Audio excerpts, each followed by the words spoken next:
खबर की ओर लखनऊ से ही एक और बड़ी खबर, जहां पर 80 लोकसभा सीटों के लिए भाजपा बनाएगी 20 क्लस्टर। जी हां, वरिष्ठ नेताओं को दी जाएगी क्लस्टर की जिम्मेदारी।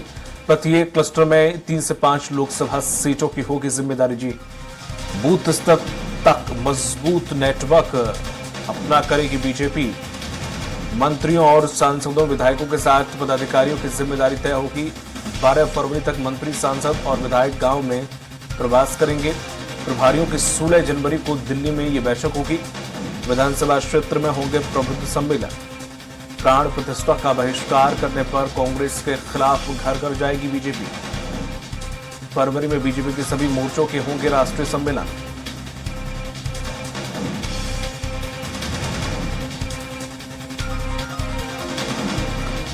इस वक्त की लखनऊ से बड़ी खबर, 80 लोकसभा सीटों के लिए भाजपा रणनीति बनाने में जुटी हुई है।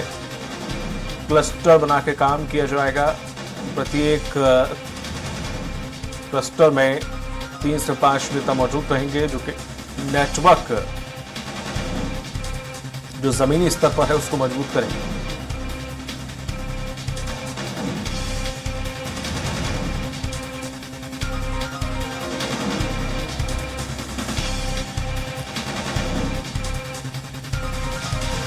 बूथ स्तर तक नेटवर्क को मजबूत करेगी बीजेपी। 12 फरवरी तक मंत्री, सांसद, विधायक गांव में प्रवास करेंगे। 80 लोकसभा सीटों के लिए 20 क्लस्टर बनाएगी भारतीय जनता पार्टी।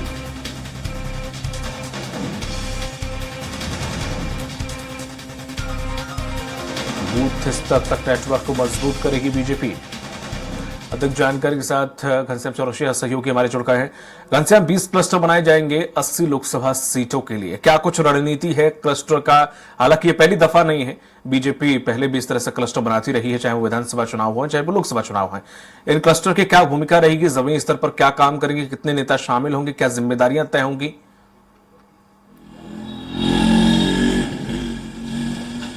बिल्कुल, जितने भी चुनाव होते हैं भारतीय जनता पार्टी क्लस्टर जरूर बनाती है। उसका सबसे बड़ा कारण यह है कि जो अंतिम रूप चुनाव का देती है वो क्लस्टर के जो प्रभारी होते हैं, जो क्लस्टर बनाए जाते हैं, उनके जो सर्वे रिपोर्ट होता है, उनका जो सर्वे लेकर के आते हैं, पर उनके फीडबैक के अनुसार ही, क्लस्टर के फीडबैक के अनुसार ही वो निर्णय लेते हैं कि अगले चुनाव में किस तरीके से जाना है, किन किन बातों की मांग है जनता के बीच में, जो सरकार है, सरकार की क्या छवि है और क्या चाहती है जनता, कितना खुश है उनके रणनीतियों से। ऐसे तमाम जो बातें होती हैं वो इन क्लस्टरों के माध्यम से फीडबैक लेकर के जो केंद्रीय नेतृत्व होती है भारतीय जनता पार्टी की, वो तय करती है कि आगे किस तरीके से जाना है। और इस सिर्फ यही नहीं कि जो चुनाव में जाना है, इसको लेकर के जो घोषणा पत्र होता है, इन्हीं क्लस्टरों के फीडबैक के बाद जो है वो घोषणा पत्र तैयार होता है कि जो चुनाव में लेकर के भारतीय जनता पार्टी को जानी होती है।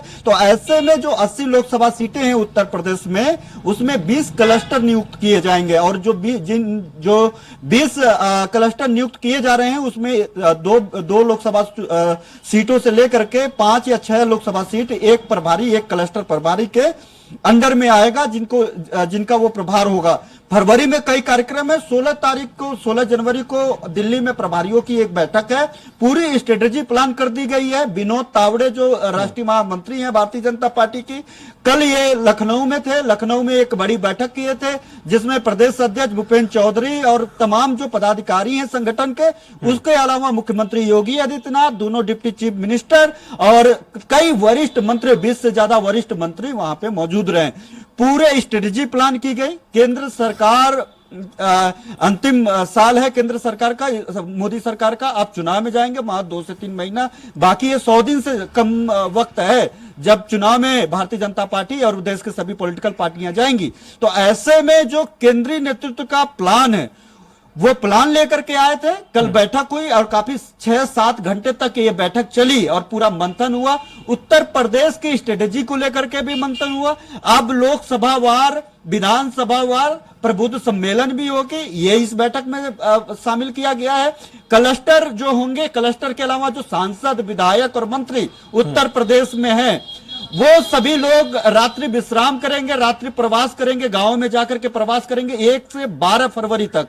फिर वहां का फीडबैक लेंगे, वहां की स्ट्रेटेजी प्लान करेंगे और वो फीडबैक केंद्रीय नेतृत्व को देंगे। और इसके अलावा सारे फीडबैक के बाद जिस भी सांसद, विधायक, मंत्री की फीडबैक बेहतर नहीं रही, उनकी जवाबदेही भी तय की जाएगी, जो फरवरी माह में जब इसकी पूरी रिपोर्ट जब केंद्रीय नेतृत्व को सौंपा जाएगा तब जाकर के इन सभी लोगों का फीडबैक भी दिया जाएगा। बताया जा रहा है कि तमाम ऐसे सांसद है जिनकी टिकट भी कट सकती है, लेकिन अभी यह साफ नहीं हो पाया है कि वो मानक क्या होंगे, वो स्ट्रेटेजी क्या होगी किन लोगों को। हालांकि जो 70 साल से ज्यादा है पूरे भारत भर की अगर रिपोर्ट करें तो पूरे भारत भर में 61 ऐसे सांसद है भारतीय जनता पार्टी के जो 70 साल की दहलीज इस चुनाव में वो क्रॉस कर जाएंगे। इनकी टिकट काट करके किसी युवा को मौका दिया जा सकता है, लेकिन उसके इतर जो अगर बात उत्तर प्रदेश की जाए तो यहाँ पे ऐसे लोग जिनके फीडबैक बहुत बेहतर नहीं है उनका भी जो है स्टेटस रिपोर्ट दिया जाएगा। हो सकता है कि उनका भी टिकट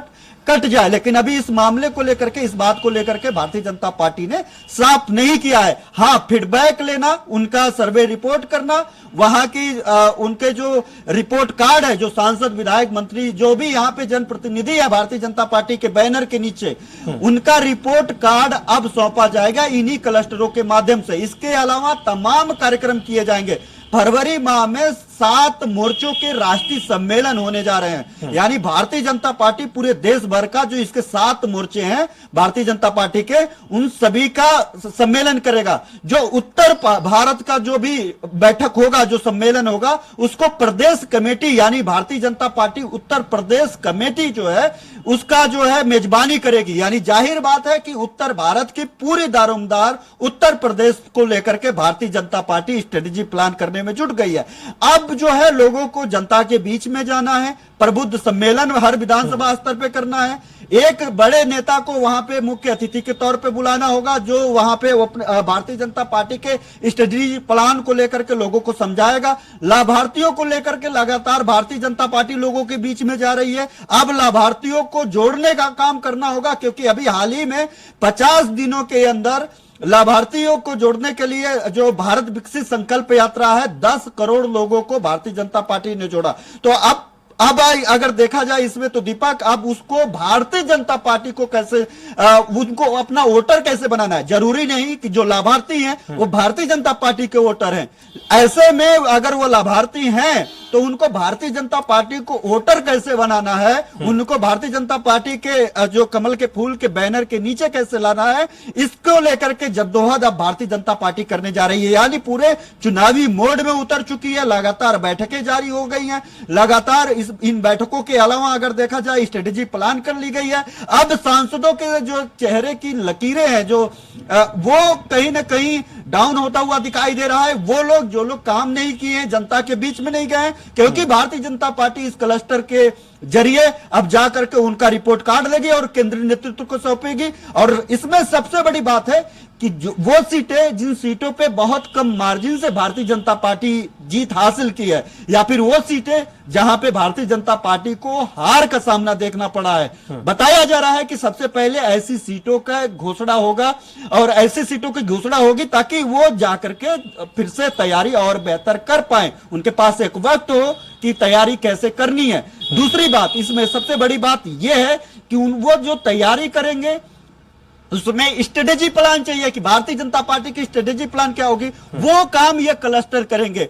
वो काम ये इन क्लस्टरों के अलावा जो मंत्री, विधायक, सांसद हैं, इन लोगों को करना होगा। तो एक बड़ा प्लानिंग जो है भारतीय जनता पार्टी ने अपनी जितनी भी बिसात थी चुनावी, वो पूरा फैला चुकी है। जी दीपक, तमाम महत्वपूर्ण जानकारी साझा करने के लिए आपका बहुत बहुत शुक्रिया घनश्याम।